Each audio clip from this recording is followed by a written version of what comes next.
Welcome back, Pokemon trainers. Professor Chaz here, the lab coach on back order, and we're sitting here at episode 49 of the Pokemon Blue playthrough. In the last episode, if you didn't happen to check that out, I would completely understand, given the fact that the past several episodes have been nothing but grinding and collecting Pokemon and training them up and evolving and all that good stuff.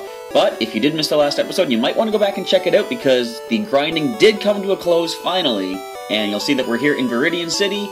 We took on Viridian Gym. As you can see on the right, we collected our 8th Pokemon League badge, and we actually went to the west of Viridian City and dealt with our rival once again before heading to the Pokemon League. So I'm going to do a little bit of a team recap, but first and foremost, I'm just going to show off that we do have Sprout the Venusaur, and Sheldon the Blastoise, Blaze the Charizard. We're going to put them in the PC because we're done using them for now. We did use them for the gym battle, and it was a pretty interesting matchup to say the least. We were considerably under-leveled, and we almost lost Sheldon at one point. But fortunately, we pulled through. We're going to put them in the PC. We're actually going to switch them into box number 2. Because we're going through Victory Road, we are going to need certain Pokemon with HM moves to be able to get through the cave itself. So Sprout, we'll deposit you. Sheldon, you can go take a rest for now as well. And Blaze, you came through so well against the rival. Thank you very much for all your hard work. And we're going to switch to box number 1. Hang on, is Snoozer here? No, he is not. So in box number 1, we're going to switch over to... We need Strength and Cut, I think? We might not even need Cut, but I know we need Strength.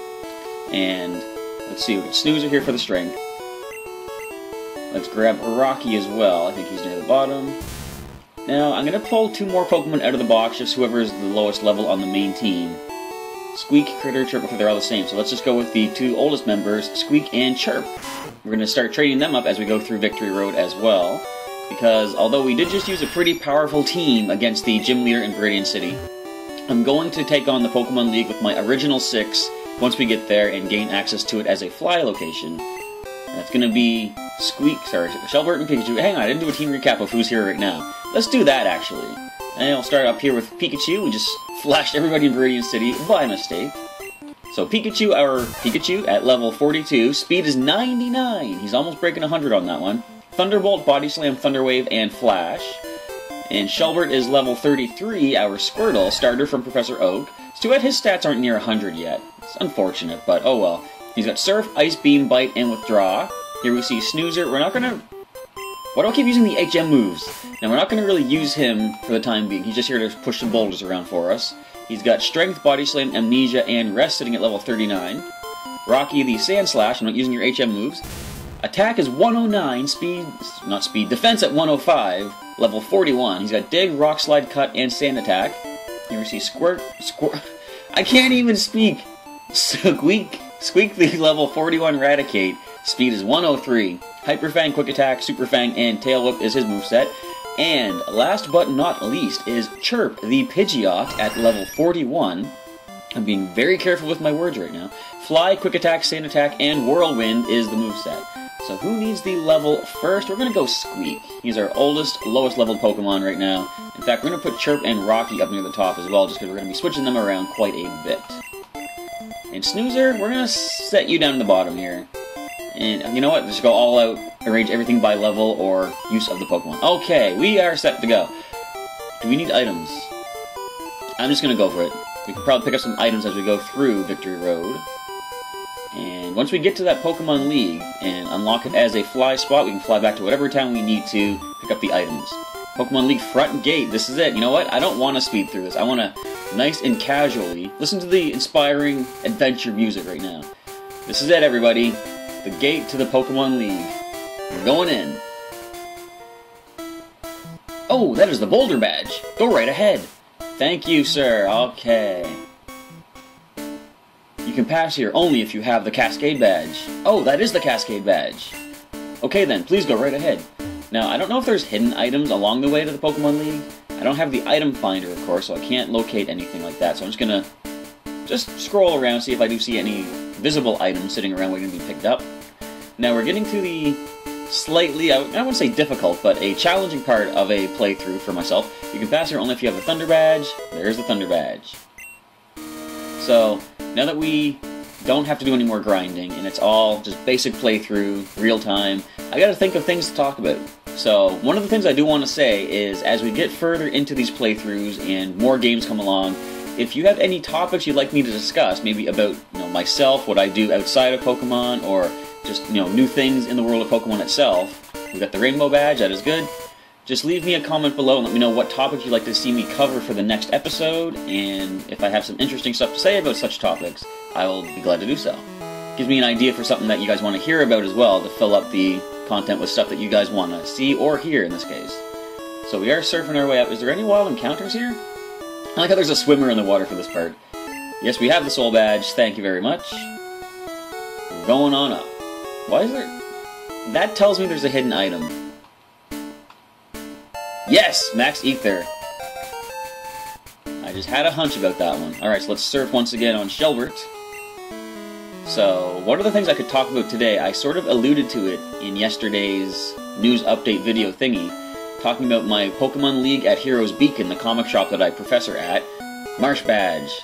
The one we got from Sabrina, despite the fact that Saffron City is not in a marsh. And I was talking about how I would like to see the league that I attend advance into, like, bigger and better things. Because it's awesome as it is right now, Don't get me wrong, I enjoy the league. But it would be cool to see if we can start doing some of the league challenges in which trainers can get the, championship points and obtain invites and stuff. You know what? I don't know if I actually want to knock out this Ditto. Let's just do it anyway. Let's get some quick experience off of this Transform Pokemon. And a single Hyper Fang brings it down. So as I was saying, I mentioned yesterday they announced the prize support for the Pokemon World Championships being held in August in San Francisco, California this year. And there's a lot of money up for grabs for the top placements of trainers all throughout the world. There's a total of $500,000 invested in cash prizes, scholarships, and travel certificates. And that is pretty insane. In fact, the levels of these Pokemon are kind of insane too. We are still above them though, so nothing much to worry about. Oh no, they're gonna Hyper Fang me! How much is this really gonna do? Well, it did something. Alright, so yeah, Hyper Fang once more. But it would be really interesting if my league could start doing some more of these premier challenges, and some of the local players could get invited to some bigger events like that as well. And that's kind of part of why I want to do what I do. Like, I go to the Pokemon League, I do my professoring, and I haven't really been able to do the Learn to Play days as much as I would like, but I'm going to start getting into that, because I want to inspire new players in the world of Pokemon. Not just the TCG, which is what we focus on at Heroes Beacon, but we're considering going into the video game as well, which I would really like to do, because although, as you've probably seen from the Johto Classic over the weekend, I'm not the best at the video game. I mean, I think I'm decent. I wound up with a 40% success rate, and that is definitely below average, but I mean, I still have fun with it, and I like being the kind of person, just like in the TCG, where I don't use just the best things. I like to use creative ideas. You can pass here only if you have the Earth Badge. That is the Earth Badge. Please go right ahead. Victory Road Gate to the Pokemon League. Do I want to give Squeak a Super Potion? I'm thinking yeah, because he is in the yellow right now. But yeah, so I would like to see the league advance and just be, more part of the global scale of the whole world of Pokemon, I guess. But as we enter into Victory Road, our first rival Pokemon is a Machop. Do I want to go for the knockouts? I don't want to waste the PP. I'm going to actually run from these wild Pokemon unless they are decently super high leveled, because I want to conserve PP for the trainers that we're going to encounter, and we can't go up that way. Now, I've only ever been through this Victory Road once before, and I've played through Gen 1 on occasion, but never gone this far with it, so this is going to be me trying to navigate my way through. Now, I think that shaded spot up there, or more like highlighted spot, has something to do with if I push the rock onto that switch. I think that's what I have to do. Alright, so we see some wild Machop and Geodude in the area, but nothing really worth getting the experience for and wasting the PP. Because although this is pretty vacant at the moment, we are going to see some trainers before too long. So let's strength it up, Snoozer. I'm somewhat sad to say that right now Snoozer is being just a HM use Pokemon, but we will see him a little bit more involved in the battles in later playthroughs of other generations. As we see a wild Zubat, we haven't seen enough of those in this game yet. Actually, we haven't seen them in quite a while. We haven't gone through too many caves. And I can't recall, but are Zubat even in Seafoam Islands? I think they were just water Pokemon down there. So, this is a bit of a maze to navigate. You gotta make sure you push the boulders just the right way. But this one here, we gotta push all the way to the right, push up a couple spaces, push right, push down, we are good. Alright, so go beneath it, push up twice, work your way around the rock. I like how they put these puzzles in though. Like, it's not just walk through an area, fight trainers, and, you know, gain experience. They put some real thinking stuff in here. And something, I guess, kind of I don't like when I think about it. In later generations, there are sometimes rock puzzles like this in which you have to push the rock a certain way, go upstairs, and then the rock will reset. There you see the shaded spot has left, so I can go up there now. And when you go up the stairs and come back down, the rock is back in its initial position, which really doesn't make any sense, because like they have 2 items blocked off, you can only choose one. But the fact that, you know, the rock shouldn't reset, like, you know, who pushed it back? It's kind of a weird thing, but as far as game logic goes, I guess it's, you know, kind of makes sense. So, another wild Geodude is going to flee from. Do I even have repels? If I do, I might consider using it. Let me just take a quick look through the items. I doubt that I do, because I never buy them. We do not, okay. But let's go ahead and deal with our first trainer in Victory Road. I wonder if you are good enough for me. Well, that sounds like some pretty high standards you got there. I'm going to broaden your horizons a little bit. Cool Trainer Female has a Persian, level 44, so we are not quite on par with these trainers.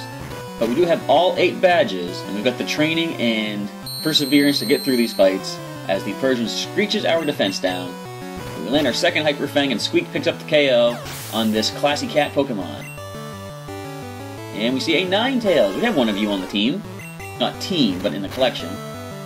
And your defense is a little better than the Persian, looks like. Ember is going to get some damage off on us. No burn, fortunately. I had a feeling we were going to miss one of those eventually. Let me try a quick attack, see how much that's going to do. Yeah, that's decent enough. One more might bring it down. I'm going to say it will. Let's do it. Quick attack, Squeak. Get a critical if you want to. Or not, just get the KO. Excellent. Our first rival trainer in Victory Road is defeated as Squeak hits level 42. I lost out. Yes, you did. I never wanted to lose to anybody. Well, that's... I don't know if that's really the competitive mindset you want to have. You want to, you know... I said in yesterday's news update about the losing in the Johto Classic, or not losing, but only getting 40% win rate. Any loss that you can come away from with knowledge of how to improve. How are you level 42? Let's get Shelver in here. This could be a good experience. But anytime if you lose, don't consider it just a loss as long as you learn how to improve and become better. Because, yes, it is a loss in the instant, but it helps to improve you for later on. So, I don't know. Just trying to really say, learn from your errors, learn from your mistakes, find out how to improve, and nothing is ever a total loss. As Shelbert hits level 44! I think we're ready for the Pokemon League right now. Shelbert, no! We already have a Wartortle on the team. Or we did. He's now a Blastoise, and it's your own son. Alright, so Shelbert, you are non-evolving. We're going to head up here. We see another, look like an item I think there was here. Another Wild Onix, level 42 as well. Nope, 39, but that's still pretty decent experience. Let's go ahead and go into Shelbert once more. No, Rocky can get the KO. He's got the Dig Attack. I'm going to spread the experience for the lower level guys if possible. All you're going to do is rage at me, then we really have nothing to worry about here. So let's go ahead and dig. I don't think you're going to fall to 1 Dig Attack, unless I am completely wrong. Okay, there we go. Rocky, you're a powerhouse beast. So what is up here? All you gotta do is push this directly to the left. But I think this might be what I was talking about. Did I see another item to the left of that rock? This might be one of those situations you have to choose which item to get. So I'm just gonna leave this Geodude where it is. And yeah, so like, now I have a choice. Which one do I want? I'm gonna go top one. I'll come back later and grab the other one. Does it really matter? Not at all. We have no room for items. Can we toss anything that we do not need? What does this teach? Reflect? I think we can buy those. But in case we can't, I don't want to toss that. This is soft boiled. I know we can't use that, so I can toss this. Let's just toss it away. I hate tossing things that I could sell, but we're pretty good on the money anyway. TM43. This one is going to teach. Let's wait for it. Sky Attack. Huh. No. We have Fly. I don't want to have two. Actually, no. But yeah, Sky Attack is a flying type attack in this. So you know what I'm actually going to do? I'm going to dig back to Viridian City. I want to deposit these items, the TMs that I don't need. Probably sell the ones that I don't need. But I don't know which ones I need or not. Okay, let's just go ahead and deposit stuff.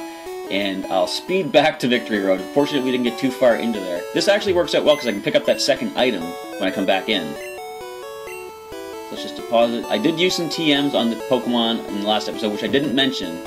But I did free up some space inside the computer. I might be able to put the full restore in. I think we might have some of those stored away already.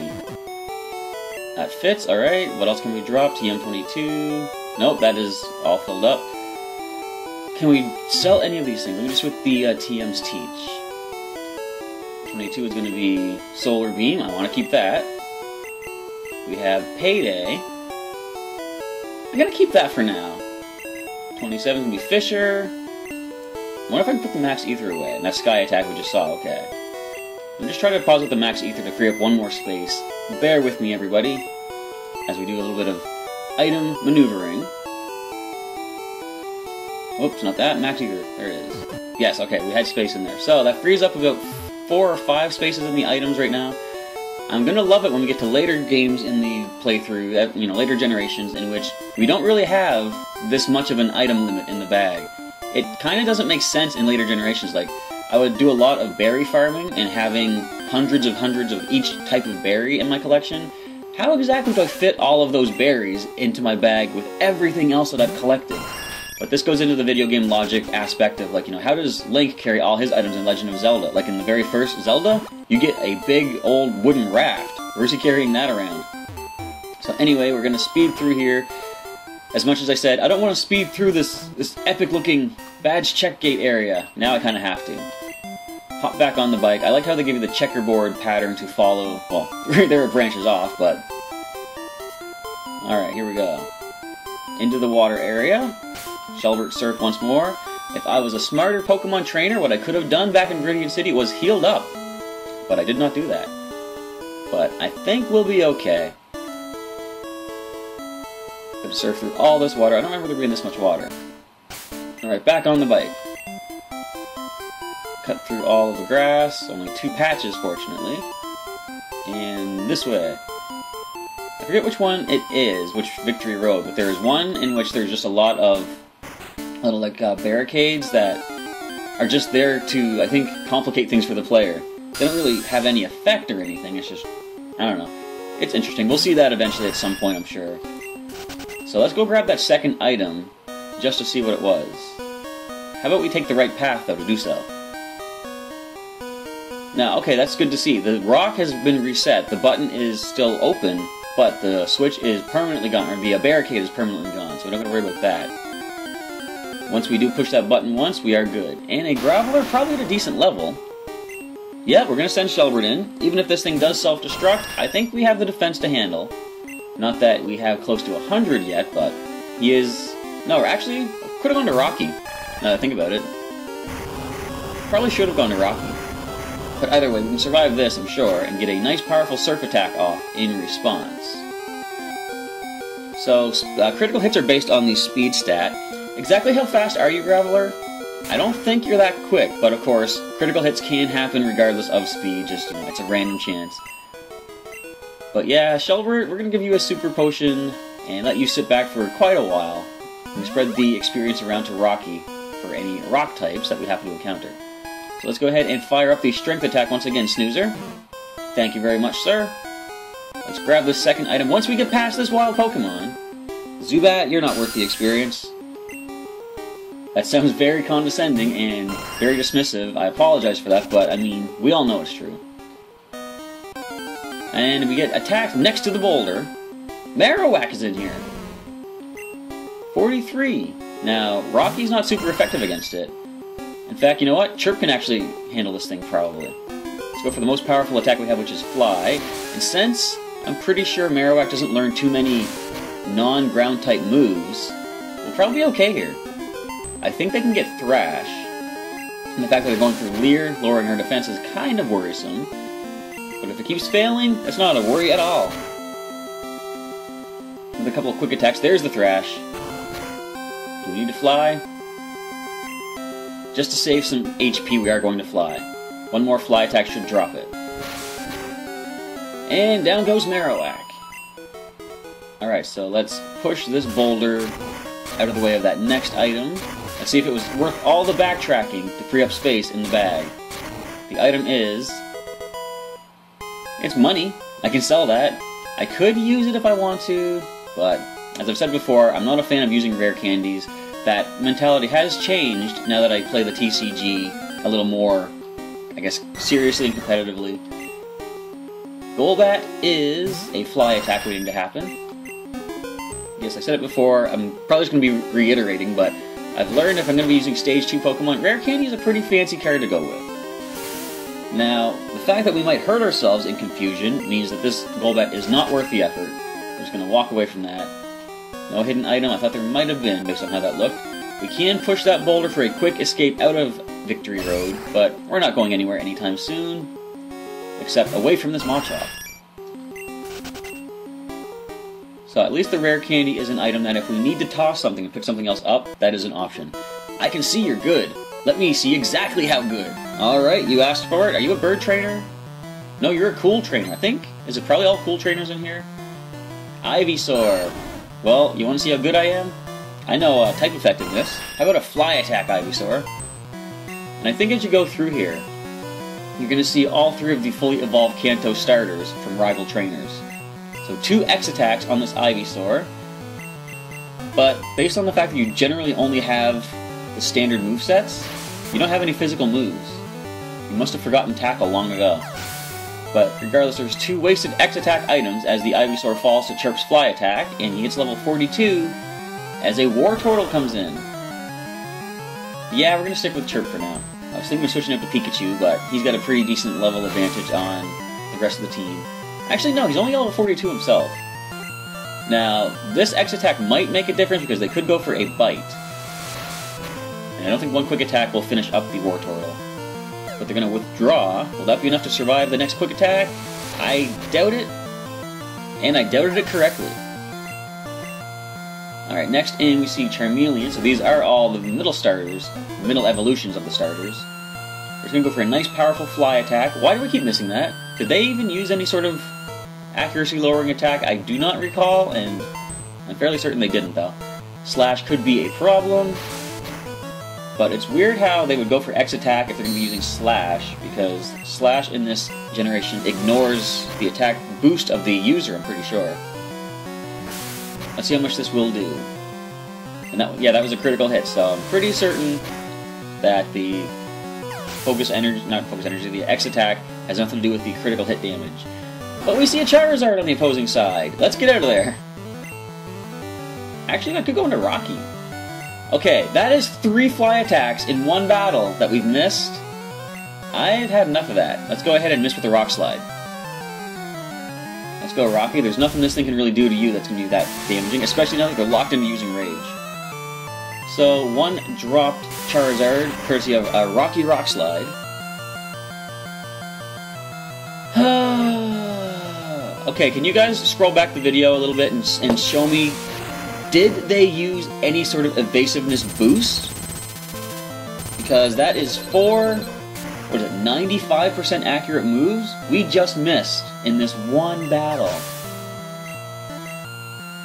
Anyway, we dropped the cool trainer.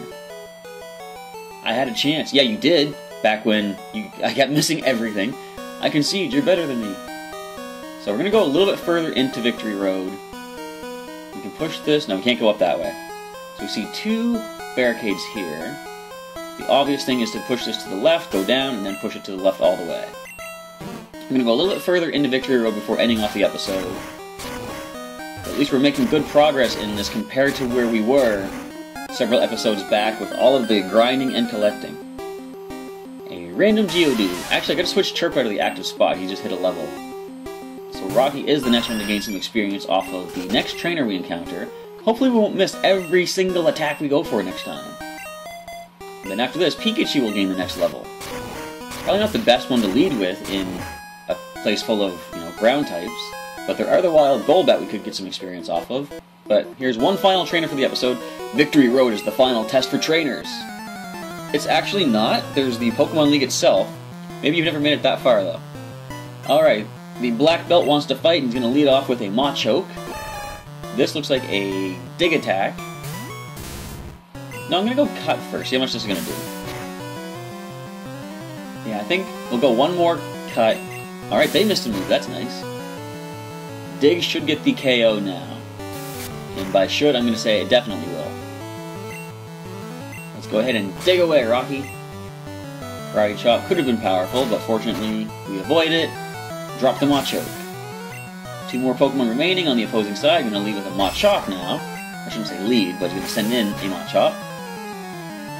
So, as I was saying, all along the way, we had a considerable amount of grinding before Viridian Gym. And it has now come to a close, but you probably could have expected this. I'm just going to drop the bomb right now. We are going to have more grinding, of course, before taking on the League itself, because I don't want to go in underleveled there. That is where the real challenge awaits. And going in underleveled is pretty much guaranteed loss if you don't know what you're doing. So, once we do finish Victory Road, there will be another grinding session, but it shouldn't be as long, I'm hoping, depending on how high I want to get the Pokemon. I'm thinking I want to at least get the main team to level 50, which could be a considerable amount of training. So we'll have to see how this plays out. 111 attack stat for Rocky. Ayah! There's the clever lingo of the Black Belts when you beat them again. If you get stuck, try moving some boulders around. And with that, we're going to save the game right here. We're going to end off this episode number 49 of the Pokemon Blue playthrough, partway through Victory Road, nearing the end of this overall game, which is pretty exciting. I'm really looking forward to finishing up, moving on to the next generation, which will be Silver. And I don't know if I'm going to start it immediately, but I probably am. And I want to speed through all the generations as fast as I can, so I can finally get to preparing for Pokemon Sun and Pokemon Moon that comes out November 18th, later this year. So with all that being said, I'm going to end off the episode. Is that a bird up there? Anyway, I want to say thank you for checking out today's episode, everybody. If you like what you're seeing, and if you want to leave a comment with some feedback on everything so far and what you're looking forward to in the future, feel free to do so. I look forward to hearing from you and interacting. With all that, we're going to end off. I want to say thank you once again for checking out today's episode, and I'll catch you next time.